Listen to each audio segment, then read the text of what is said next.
About immigration right now with Volusia County Sheriff Mike Chitwood, who joins our conversation. Good to see you again, Sheriff. Thanks for coming on. The sanctuary city mayors that Joe was reporting on, you talk about that relationship. I don't think even people necessarily, even they kind of know in general what sanctuary city is, but they don't necessarily understand the relationship between the local and the federal authorities sometimes. What would you add to it after watching what we watched today?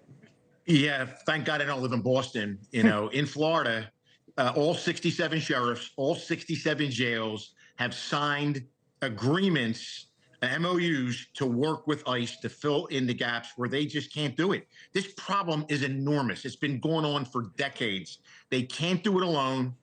They're in the jails now here in Florida, and pretty soon we're going to have street-level task forces in every county that's going to help ICE go after these 5 categories that we're looking for. Are you a danger to public safety?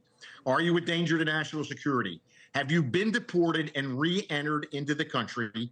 Are you a member of a criminal enterprise? And most importantly, Colin, there's 1.4 million removal warrants out there where people have gone through the system. A judge told them to get out. They've stayed.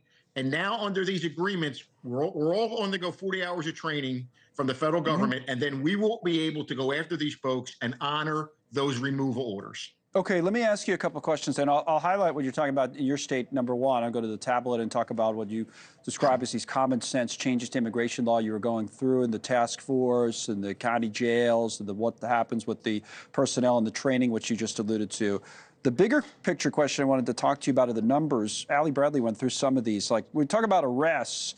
We see October to December, 24,000, January to February, a little over 24,000. But why, and the president said this, I want more arrests. Well, why are the arrests down? A lot of people say it's because of something like this, where you look at the border crossing numbers, especially at the last part of this chart, pretty much straight down. What would you say about the new administration and the impact? I think I could just tell you from my small sphere that we always cooperated with ICE. The federal government wouldn't allow ICE to do their job.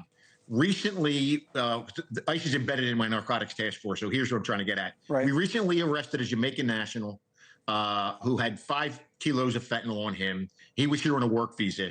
ICE immediately revoked the visa and lodged a detainer against him as he's sitting in our county jail.